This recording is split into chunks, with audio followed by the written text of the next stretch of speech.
I'm Helen Williams, and this is A Coach for the Coach, connecting the dots.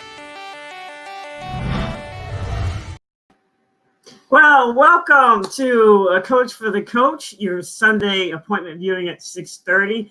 Really glad to have you guys here. I am your coach, Helen Williams, and as always, excited about our guest today and what we're going to teach you. Again, this is a show where you can come every Sunday, 6:30, and it's all about you coaches and finding ways for you to get better at things that are really important for your programs in terms of being successful, but really have nothing to do with, on the court stuff for the most part, although today's show is a little bit different. So just want to remind you guys, in order to get in touch with me, follow me on Twitter, HMW Sports. Follow me on Instagram at A Coach for the Coach, my YouTube page, HMW Sports as well, and then my Facebook group, A Coach for the Coach. Always a good place to get information. So per every show, I want to shout out a coach, and today I'm shouting out the U.S. Naval Academy, Coach R.B. Green. We had him as a guest here a few weeks ago on our show about helping your athletes vote and facilitate relationships with law enforcement. So thank you, Coach R.B. Green, for the shirt. Naval Academy, a special place in my heart, one of my most favorite places of coaching as well. So with that said, our guests today are Coach Daniel LaForce and Coach Eddie Benton. They are part of Bentforce Basketball, and we're going to have a really good discussion today about training your athletes the right way. So I'm going to bring them on right now. Hey, coaches, how are you? How you doing? Good to be with you. I'm good, man. I get to talk basketball with some folks that know what they're doing. Yeah. So thank you for being on the show. I think this is going to be a really good show because normally we're talking about things off the court, but I know that what you do is so important in terms of training on the court. And what I want the coaches to get out of this show today is we're going to talk about the right way to train a player, to train an athlete, no matter if they're an itty bitty or, if they're a professional. So the first thing I want to do, though, is have you guys just sort of go through your own basketball background, and then we'll talk about Bentforce basketball. So Coach LaForce, you want to start? Sure. Well, thanks for having us. We're really excited to be here. We're a fan of your show and watch it quite often. So when you called to invite us, we were super excited to be a part of your movement. So thank you. Thank you so much for having us. I've been coaching women's basketball for 23 years. First, I spent 10 years as an assistant coach. First couple of years was at Long Island University, and then I coached at St. John's. After that, I got my first opportunity to be a head coach at a Division II institution, the University of New Haven. Spent a year there where we won the championship, the NICAC championship, which was a great experience for me. My first time at being a head coach to win a championship. It really set the tone for how I thought about my athletes and my position as a head coach. Right after I coached at New Haven, I went on to be the head coach at Northeastern University. I was there for 8 seasons. I was able to take that program from the bottom of the CAA to probably the top echelon of the CAA before I left to move on to the University of Rhode Island, where I spent 5 seasons as a head coach there. So after that, I, pivoted to, something different. But still wanted to remain close to something that I was so passionate about, which is not only teaching the game of basketball, but being a mentor and developing relationships with young athletes. Coach Benton? My path is a little bit different. I started on the men's side. And right after, obviously I played at the University of Vermont, and straight from the University of Vermont, I played in Israel for a year. Then I played in Venezuela for a year. Then I played in the CBA. And after those 3 years, I knew I wanted to coach basketball. So I was on the men's side for 5 years. My first 5 years, I was a Division III assistant coach at LaRoche College. I was there, and then straight from LaRoche College, after 3 years, I went to Robert Morris University for 2. And then after my 3 years at Robert Morris University, I got a phone call from the athletic director, Jim Tinky, back at LaRoche, asking me that I ever think about coaching women's basketball. And at the time, I didn't think about coaching it. And what I wanted to do, though, selfishly at the beginning, what I wanted to do was get some head coaching experience on my resume. So I took the job. And the whole plan was to get the experience that I wanted as a head coach on my resume and then get back over to the men's side. And it's funny because 18 years later, I'm still on the women's side. And from there, I ended up going to St. Francis University. And at La Roche, let me say this. At La Roche, I was there for 8 seasons. And my last 2 years there, I was fortunate enough to be Coach of the Year in the conference. We won 2 AMCC championships and went to the Division III national tournament. And from that point, I got the job at St. Francis University. And I was at St. Francis for 1 quick year. Then I got the job at Duquesne University. So I was in the A-10 for 3 years. And excuse me. And then after Duquesne, I went on to coach at the University of Cincinnati. And then from Cincinnati, I went on to coach at Brown University. So my path has been a little bit different. Coaching has always been a passion of mine, and it's been a great journey. It's been 22 years, eight years as a head coach, and it's been 15 years as an assistant, both on the men's and women's side. Can't be in that household unless you're a winner. Well, let's talk about, Coach, what you mentioned earlier about your passion about, giving back. Why did you start Bentforce Basketball, and where did the name come from? Well, when I lost my job at the University of Rhode Island, I really didn't know what I could ever do without being a coach. It was a scary time. It was a scary time for me, a time where you have to kind of reinvent yourself. And I thought about doing insurance. I thought about going into the business world. I thought about, a lot of things that I'd never considered while I was coaching basketball. But I just always came back to the game, always came back to that hunger of being around student athletes, being around the kids and having those relationships and really teaching the game. I found myself always watching basketball. I worked a couple of months with the Connecticut Sun as an advanced scout, just to keep my passion alive, just to keep the game close to my heart. And I had no idea what I would be doing next. And that's one thing with this, when you're in this game as long as we have been, you really can't see yourself doing anything other than coaching. And it's very scary when you no longer coach. It's a very, very scary time. So, Eddie brought this idea to me about training. It was something that he previously had done before he started college coaching. He was a trainer in the Pittsburgh area. And he said it was great. He loved it. And, I thought to myself, this might be something that I would like to do. So we just got our business plan together and figured out a way for us to coach. Teach the game. And, the Bentforce logo that we have is basically our last names, his being Benton and mine LaForce, collaborated being Bentforce. But I am Mrs. Benton. We've been married for a little bit over a year now.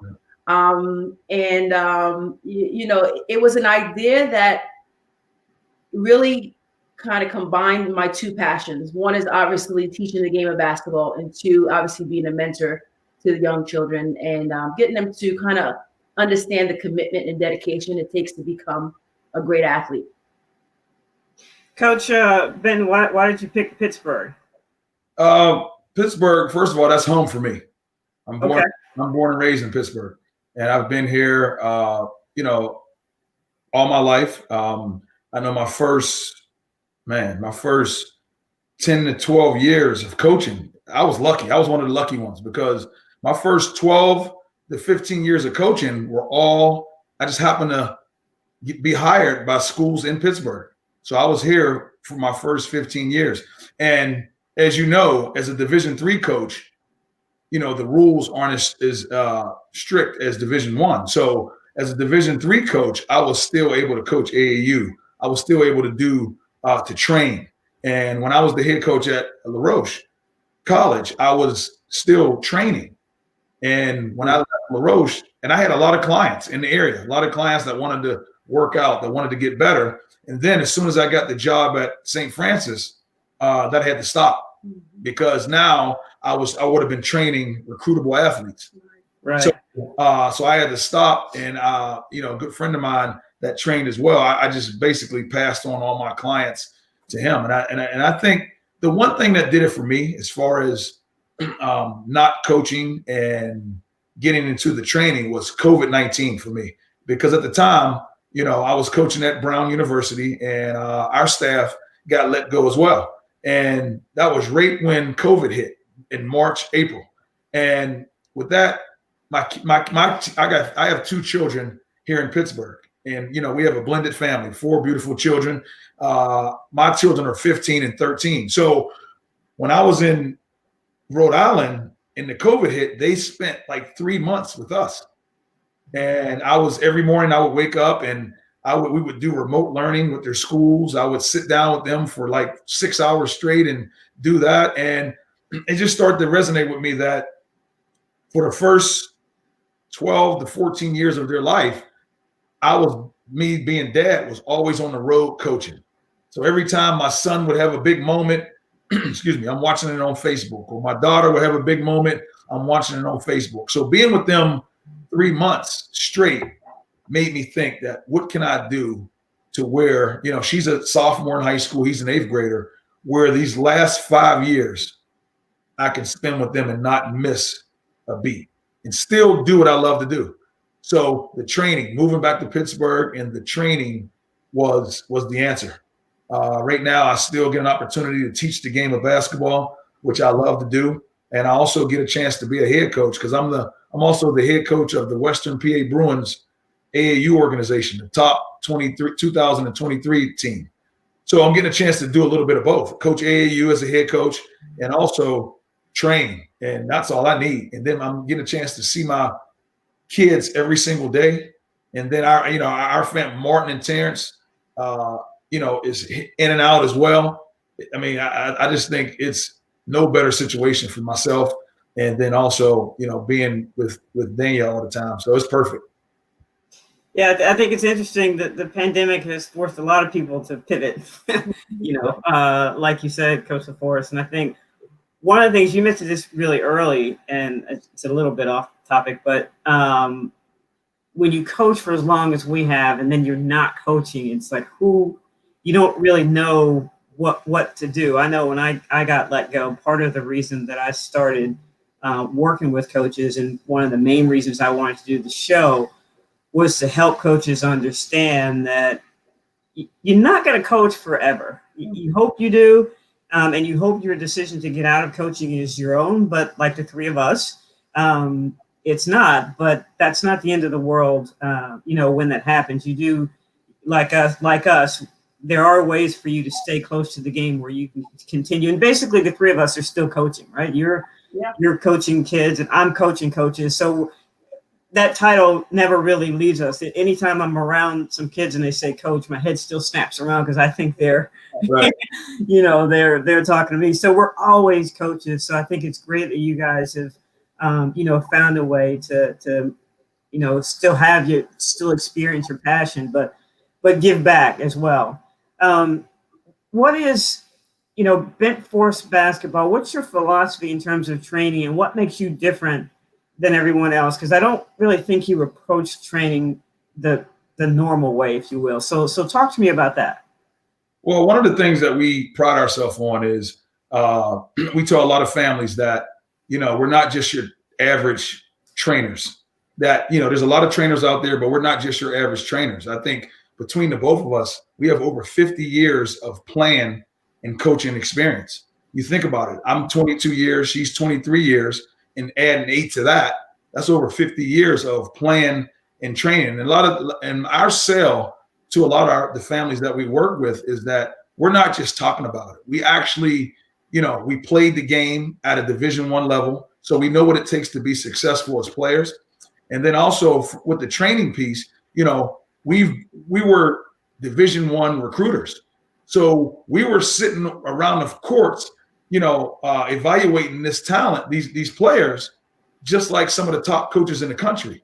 So we know exactly what you need to be able to do to become a recruitable athlete. And I think our biggest philosophy, I say it all the time to our players, your preparation must be 3 times harder than the contest. That's our biggest thing. So, we push them extremely, extremely hard. So now when the game comes, it's easy. A lot of people nowadays, they don't train as hard. Then the game comes and they want to flick the switch on. And, there is no switch to flick on.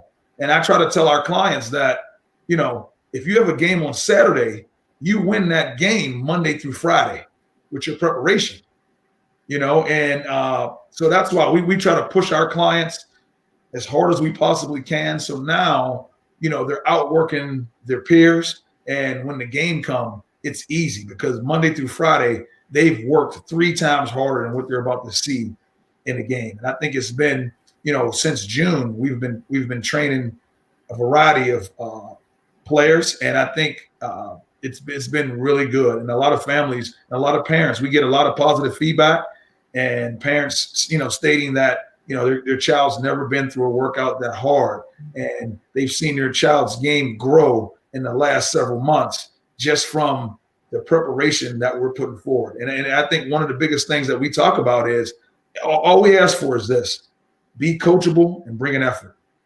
If you're coachable, if you can be coachable and you bring an effort, and then just let us do the rest. Listen to what we tell you, do it as hard as you can, and you're going to see results in your game as far as it getting better. And I think for me, I take it a little bit more personal, as in terms of my responsibility to get these athletes to embrace training, embrace practicing, embrace really developing their game. Like I said, I coached for 23 years and was very successful my first 18 years. Was on championship teams, brought teams from the bottom of the conference to the top of the conference. And I just felt like in my last 5 years of coaching, the athlete that I was recruiting were just different. They didn't really value working on their game. They didn't understand what it takes to go through a 2-hour practice, sometimes 3 hours, Helen, and really be intense and in tune and committed to getting their game better. And, in practice, you're not getting a lot of reps. There's 14 other players on the team, so you're not getting other reps.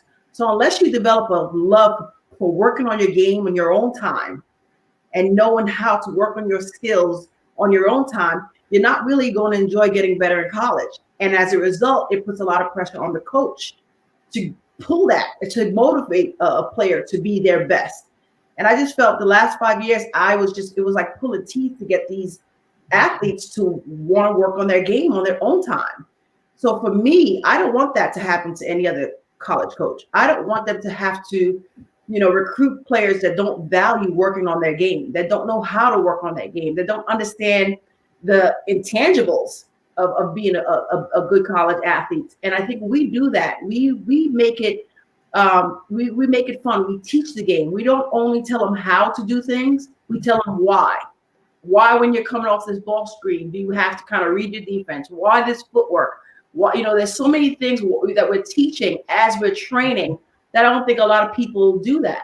We're not just rebounders. We're college coaches teaching the game to young players so when they get to college, they can help their head coach be successful. And I would assume, because of your collegiate background, that you're probably going to have a lot of coaches coming to you asking you about the players that you train. Mm-hmm. Yeah, it's funny because it's twofold for me, because not only with the training, but also coaching the AAU program. So I'm still talking to several coaches every single day as far as our players, as far as our clients. And I think one of the biggest things is, in today's society, a lot of the players now, it's just, especially the way AAU set up, it's just play. And then now I'm getting a lot of these clients and their footwork's not right. Mm-hmm. Their mechanics on their shots not right. And so now they're not using the left hand on the left side. Right. So little things. So now that drives me nuts. Yeah. So now we're starting to teach the game. And I tell a lot of these parents that, we got to make sure, their footwork is correct. before we do anything. We got to make sure the mechanics on their shot is consistent. And I think most importantly, one thing that we pride ourselves on is you got to be able to perform when you're dead tired. So a lot of the stuff that we do, and think about it, when you play in a game, everybody on that floor is at a certain point, everybody's dead tired. Mm-hmm. But what separates you is who can still perform mm-hmm. when they're dead tired. When their heart rate is racing, who can still have the same mechanics on their shot, the same footwork. And the only way you can do that in the game is if your preparation is much harder than that game. Mm-hmm. And that's what we try to do with our clients. We try to continue to push them, to push them, to push them. And not only are we teaching them the game, but their IQ is increasing, week in and week out. And it's also the intangibles of the game. Like Coach brought up being coachable and effort. Those are things as Helen, as a head coach, you demanded of your girls every single day in practice. So we do the same thing. We make sure they're communicating with each other. We make sure that they have the proper fundamentals when they play. We make sure they're hustling from spot to spot. There's no walking in our training sessions. So we treat our training sessions just as if it was a college practice, and we're coaching college athletes, because those are the intangibles that are not only going to help them become successful players, but also allow them to have great, successful college careers. Yeah, I think it's interesting now that the trend is going back to what it was when we were athletes. Like we went to camp, all you did was work on, fundamentals and footwork, and you were lucky if you got in maybe 1, maybe 2 games a day. Right. And now it's, you go to these tournaments and all these kids are just, all they do, they're playing 4 or 5 games a day, and I do think too, and I want your opinion on this, I do think that because they don't train the right way, when they get to the college coaches, their bodies break down because they're not used to training correctly all of their muscles. And I asked this question to you guys. Obviously, you're training basketball players, but what do you think about, athletes playing different sports and not just specializing so early? My biggest thing is, it's funny you asked that question, because my 2 children, my daughter runs track. My son and my daughter runs track. My daughter also, track and basketball. My son runs track, plays football and basketball. But this is just my opinion. But it gets to a point. There's nothing wrong with playing multiple sports, but it gets to a certain point. And I'm a firm believer in, if you want to maximize your potential in a particular sport, or if you want to be great at a particular sport, you got to eat and sleep the game. And what I mean by that is you have to do it day in and day out. So you can be good at multiple sports, but if you don't, I think, narrow that down eventually and concentrate on one, you'll never be great at one particular sport. So I just think playing multiple sports helps the next sport.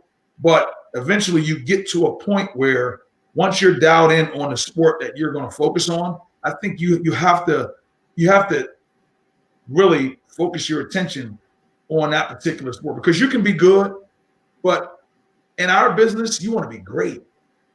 And in order to be great, I think you have to really spend the time on that particular sport. That's how I feel about the game. No, I think you make a good point. At some point you have to decide. And I always, parents would always ask me, well, when should we, and I always said, listen, by the 10th or 11th grade, you pretty much know, what you're good at. And that's where you should spend, the majority of your time. It's good to play other sports, not just to help develop other muscles, but also to give you an understanding of when you're not the best player on the team, right? And you don't have the best skills. Like that in itself is something really important to learn for when you get to college, because you're not always going to be the best player. So I think you bring up a good point. And again, it goes back to the old school now being the new school, is just being committed, right? Being committed and getting in the gym when nobody's watching, when you don't have to be there, coming early, staying late, those types of things. Helen, one thing that's different when we played and now is this as well. When we played multiple sports, okay, in our eras, when it was basketball season, it was basketball. Then when basketball was over, it was baseball. Mm-hmm. Then when baseball was over, it was volleyball. Now, all of these sports are year round. So it forces a family to choose. I know my kids alone, you know, I would tell my daughter, okay, well, you know what? We missed track practice on Monday, so we got to miss basketball today. You know what I mean? Because everything's going on at the same time. When we were coming up, it was seasons. Mm-hmm. Right. And now everything's at one time. So it forces your hand to really choose what you should do that particular day. Yeah. We sound like old folks talking about back in the day. So what would you tell coaches in terms of actual training? Like what are some things that a coach might do that might negatively impact their athlete? I know you talked about the way that you train, but what are some mistakes you see coaches doing now that negatively impact their athletes in the training? I mean, college coaches? In general, we can talk about college because that's kind of where we're going to eventually go. But yeah. Yeah. Well, for me, being a head coach, you know, once you move over that one seat from an assistant to head coach, you have little to no time to really invest in your athletes one-on-one. That's why I think it's very important to hire a staff that's passionate about player development. And I think everything that goes on at the collegiate level with recruiting and you know, just so many things, game prep, scouting, there's a little time at the college level to really devote to your athletes in terms of developing their personal and individual games. So I would highly recommend that college coaches really break up that 20 hours a week in not only in team practices where you're going on over team offense and team defense, but also carve out some time for your players individually. Not only will that work on their game, but also that one-on-one connection, developing relationships with them, and you know, talking while you're working out with them, building that level of trust, I think is so very important because sometimes you don't get that opportunity to do so, especially as a head coach. You have limited time to develop those relationships. You spend all this time recruiting them, on the phone with them, you know, texting them, and once they come on campus, you have 1,000,001 things to worry about. You got alumni. You know, you have game preparation, you got practice preparation, you have, community service that you have to be here, there, and everywhere. So I would highly recommend that coaching staffs, the college coaching staffs, use some of that time during the 20 hours to really break it down so your players are getting that individual one-on-one attention to develop their game, but also to build a close relationship with you. Yeah. So what you're saying is keep the main thing the main thing. Yeah. I mean, you have to develop. You can't always. And I know it's difficult, you know, and I'm speaking from experience. But I think coaches sometimes just think it's all about team practices, and that's it. And they don't spend the time getting the player better from a freshman to a sophomore to a junior to a senior. And I think we don't have much time. We have 20 hours. Some might think that that's a lot, but Helen, with watching film and doing other things in the 20 hours, you have limited time. So you're really focused on your team practices. But I highly recommend it. This is something looking back on that I would have spent more time working on individual player development and having that one-on-one time with my athletes. Yeah. So speaking of individual player development, you guys train from itty bitties all the way up to real professional players. What are some common things that you work on with all of your clients, regardless of the level? Because I know you have to, vary it depending on the age and everything. But what's a common thread that runs through every level that you train? I think one of the biggest things is, we have a player right now who just started playing not too long ago, and it's funny, supporting what you just said. And Terrence just left last week. We worked him out, so that's two opposite ends of the spectrum. Mm-hmm. And I think Terrence is Los Angeles Clippers. Let's let everybody know. Yep, Terrence with the Clippers. And then we have a young lady who just started playing. And I think the one thing that remains consistent is the fundamentals of the game. I think footwork is very, very important because no matter what level you play at, you got to be able to catch that ball, whether it's off a screen, whether it's off of a pin screen, whether it's coming off of a ball screen. You got to be able to have the proper footwork to where you're not turning the ball over, to where you're not traveling. Number two, when you shoot the basketball, in order to be consistent and have your percentages as high as possible, your mechanics must be correct. Not only the mechanics with your hands, but the mechanics with your feet. I think those things, and then I think the other thing is your work ethic. In order to maximize your game, your game, your work ethic has to be at a certain level all the time. So I think those are three things that must remain consistent, whether you're working with someone who just started playing the game, a month ago, or you're working with someone who's, in their second year in the NBA. I think the fundamentals of the game is in your work ethic are things that, regardless of your level, must remain consistent. And I just would like to add to Eddie just said, my son, Terrence Mann, who just finished up his rookie season with the LA Clippers, was with us last week. And he had 3 workouts, and two out of those 3 workouts were with our other clients. Now, you would think we would pair him with professional clients, but we didn't. We had him work out with Amir, who's a rising 9th grader. He's an 8th grader right now. 8th grader. Yeah. And we had him and Amir in the gym at the same time, working on they were going through the same drills. It's still the same game, whether you're in the NBA or whether you're going into the 8th grade. Like Coach said, the footwork, the mechanics, all that has to be important for you to really be successful at your level. And then another workout, we had him working out with 2 girls. And we're doing full court drills, ball handling into a layup, and then we're tossing the ball up ahead. They got to run underneath it and lay it up. Well, the only difference was when Terrence laid it up, he was dunking, and the girls are actually laying it up. So to our point, we do the same drills, we teach the same concept. We really buy in and believe in fundamentals and mechanics and footwork and timing and reads and all those little things that'll make every player, no matter what level, successful. I want to go back to just the one point you made about work ethic, because it's something that makes sense conceptually, but how do you get your clients to actually buy into that? You know what I mean? Like there are some kids who just, from their background, they just come and they work hard, and there are other kids who don't understand what that means. So how do you get that across to your clients? It's funny you said that, because today I had a young fella in the gym today who this is the first time training with us, and he was just going through the motions. So, I told him, I said, listen, I don't have any drills for enthusiasm. I said, I don't have none. I don't know what to tell you. I said, the biggest thing is, I tell a lot of the families, what are you guys looking for? If basketball is what you want to do, and you want a scholarship, and you want to go to school, then you must embrace the grind. I said, I tell them flat out, I said, if you're doing this just for a hobby, this might not be the place, because it's going to be miserable for you, because we're going to push you that hard. So I think a lot of the families, when they call us and we talk about what Bentforce Basketball has to offer, I tell them from the beginning. I know Dania does the same.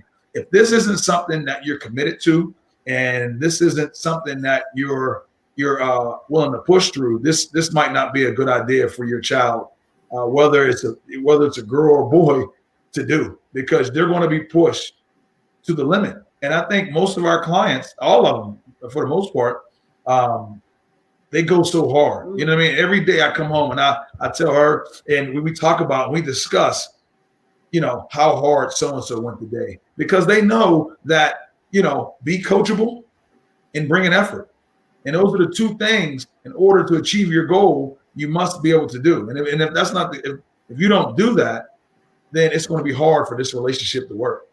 The biggest compliment we get after our training sessions is, that was the hardest workout I've ever done. Then we've done that. We've done our job. If they're not dripping sweat and crawling out the gym after that hour, then we know we've done them a disservice. So we go hard. They go hard. Every drill that we do is conditioning involved as well. So they're going hard for the hour. So not only do the athletes realize that they're getting better the more times that they come, but the parents who are also in the gym are watching this, and they're watching the level of training that their son and daughter are receiving. So we know it's working when they come back. When they call us to set another appointment to work out, we know that it's working, and we know their work ethic is where it needs to be, because we've had one or two that came the first time and it didn't come back again. Never came back. And we're okay with that, but we know it's working. We know their work ethic is where it needs to be when they set another appointment to come back. So, if I'm a coach that trains a younger kid, like how should I get that kid ready for college? Like what advice would you give coaches who were training, 8, 9, 10, 11th grade players to make sure that they're helping their athletes appropriately to get them prepared for the college game? I would say don't take it easy on them. Don't take it easy on them in terms of having your sessions watered down, where there's a lot of idle time. Because, in college, it's not there isn't a lot of idle time in a 3-hour practice. And I think just your intensity, your basketball knowledge is very important. You have to explain why you're asking your trainees to do what they're doing. Teach them the game. Increase their basketball IQ. It's not only about being a rebounder and that's it. You have to really increase their basketball IQ. Because as coaches, Helen, when they come in as freshmen, they have no idea what the curl, why curl. They don't know what they don't know. They don't why flare. You know what I mean? How to get open. Just these little things. I think it's very important at a young age that these players be taught the game, and I think it's very important for a coach or a trainer to know the game of basketball. There are a lot of trainers out there who do not know. They never played the game, especially at the level that my husband and I played. Me at Georgetown, and him being the leading scorer at Vermont, still to this day. We bring a basketball a level to the game of basketball that I don't think a lot of coaches are doing. They're doing a disservice, and it's okay if you didn't play at the level that we played, but study the game. Watch tapes. Go to college practices. Learn what it's like when how those players are being asked to practice for 3 hours. So that way you could bring it to your players at a young age and really teach them how to be successful players. Yep. Well, go ahead, Coach. No, I was just about to say, a lot of the stuff that we do with our clients, we tell their parents, everything that we do, number one, you're going to go at a speed that you're going to go in the game. You're going to go game speed. Mm-hmm. And it's going to be situations that you're going to see in a game. Right. And believe me, when I say this, I'm not throwing no shade at any other trainer, but, Bentforce Basketball, you're not going to come with us and be stacking up cones and stuff like that. I've never seen a person in a game build cones and stack them up and this and that. So you're not going to do that with us. You're going to go game speed. You're going to, we teach our players to go north and south, make sure they keep constant pressure on a defender. We're not playing east and west. We want to play fast because that's what coaches want. They want players that's going to be able to play. Can they play fast? And one of the things that's very important to us too is, and I tell our parents, is that when coaches call us, first thing they ask, a lot of our AAU girls, they're calling us, do you have another gear? Does she have another gear? And I say, no coach wants a player with one gear. You got to be able to play with multiple gears. You're coming down at somebody, boom, you make a move and you shift that thing into another gear and finish. That's what people want to see. That's what we work on. Everything that's going to happen in the game. Game time situations is what we're spending our time on. And it's been really, really good. And terminology. And the terminology that they're going to hear at the college level: pin screen, down screen curl, pop, flare, just icing defensively, just so many things they're going to hear come out of our mouth that when they do get to that next level, they're already familiar with it. Yeah. Well, this is great. You guys were of like mind with the old school approach to the to the young kids today. So I really appreciate you guys being here. Do you guys actually travel as well, or are you just in the Pittsburgh area? Yes, we do. We do travel. We and I'll let Coach also finish this off, but we do travel. We do go to I know we have several high schools that we work with. We'll go to their high schools to work with them. We've also been asked to go to different practices outside the state, and we'll just work with the teams and the coaches and the parents to try to get us there to their teams to work out with them. So we do it all. We do it all. A lot of the feedback I've been getting from a lot of coaches, especially when they saw on social media that we're doing the training, is I have several Division III coaches in the Pittsburgh area that, because, you know, Division III, you can't start until October 15th. So from the time school starts late August all the way up until October 15th, you can't do anything with your team. And a lot of my Division III friends, the coaches that I know, you know, they want us, you know, obviously we're going to sit down and collaborate with them, what they want worked on or what they want done, but they want us to do it. But the only thing is COVID messed it up now, because right now a lot of schools is on a lot of restrictions, so we can't come in. But moving forward, we're going to go to a lot of universities, Division III. We're going to work with their teams. Just yesterday, we worked with a local high school team. On Wednesday, we got a local girls high school team coming in. So we do individual instruction, one-on-one. We do small groups, which, you know, 3 to 4 people in a group.